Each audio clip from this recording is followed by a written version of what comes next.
Hello, my name is Joshua Belz here with Epic Charter Schools, and my research proposal is over stress management and its impact on athletic performance. Specifically hockey. Pictured here is Connor McDavid with the Edmonton Oilers in the NHL. And multiple studies before mine actually have intertwined mental health and its impact on athletic performance, as well as performance in the classroom. However, we're just going to be looking at the athletic side today, specifically in hockey. Now, stress can be a major impact on athletic performance, I believe, because really, you got coaches, you got parents, you got your teammates, all having these high expectations for you, and it can be really stressful trying to live up to them. As an athlete myself, I know the struggles. So, I believe if you have the right mindset and good techniques to handle the stress, I think your performance will increase as opposed to going down. So, I'm going to have, for this experiment, two hockey teams, hockey team A and B, and hockey team A is going to implement 3 stress management techniques over the course of 9 days, from May 21st to May 29th, 2021. And they're going to start with meditating, social support, and taking a step back from hockey and just relaxing. Now, while they're doing all this over the course of the 9 days of the experiment, or the study, Team B is absolutely just going to go about their normal training regimen. So whether it be weightlifting, skating, Team A will still be doing all that, but that's all Team B is going to be doing. They're not going to do any of the meditating or anything else like that. They're just going to go about business as usual. Now, I think that because of these stress management techniques, beforehand actually, Team A and Team B they're neck and neck teams, and they've tied every game. So I believe that implementing these stress management techniques, Team A will surpass Team B, and I think it won't even be a close game at all whenever they play each other, which is going to be the last day of the experiment.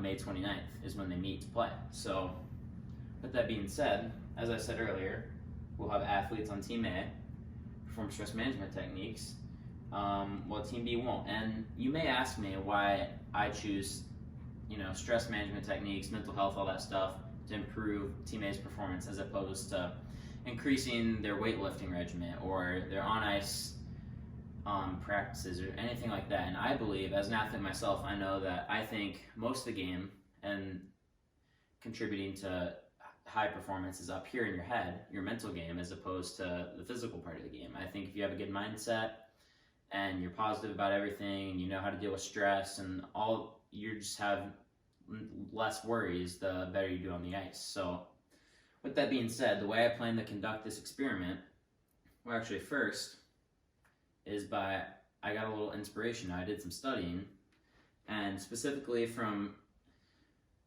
research done from Bethany Jones or Daniel J. DeWitt. They said that cognitive research really helped.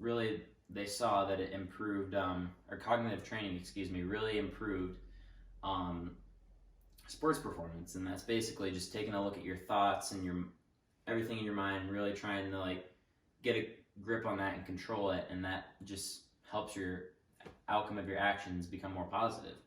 Now, Bethany Jones was more into mindful intervention, which is just being mindful of everything, real positive, just bringing in somebody and just letting them talk about whatever's going on in their mind. And I think that is a lot closer along the lines of my study, because I think that could help reduce stress. And she said that mindfulness-based intervention really helped her athletes perform better. So the way I plan to conduct this experiment is by going to the local hockey rink here in Edmond, Oklahoma, Arctic Edge Ice Arena, and I'm going to talk to 2 hockey teams' coaches, Team A's coach and Team B's coach, and they're both going to agree to the terms of the experiment of the study, which I said earlier. Team A, they're just going to do their normal regimen of training for the first day, which is May 21st. Same with Team B, as they're going to be doing that the whole entire time. But after the first day, Team A is actually, on day 2, Team A is actually going to start meditating. And I really think that'll just be like a weight lifted off their shoulders, and they're going to do a lot better in practice. Now, the following days, we're going to start implementing, they're going to take a day off, taking a step back from hockey and just relax. And then they're going to practice social support with friends and family, which it just means like calling up your dad or something and being like, hey man, like I'm stressed out about this hockey game. Like, what do you got for me? Like, what can I do to just like ease up? And that really helps, just having someone to consoling you. I mean, I think that plays a big part in mental health and your performance and just taking your stress off of you. And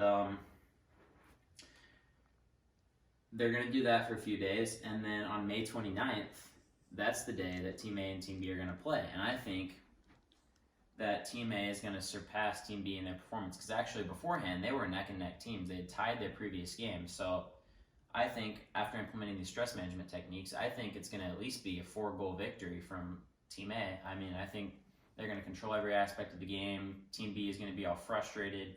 It's just going to be a complete cluster for them. Well, Team A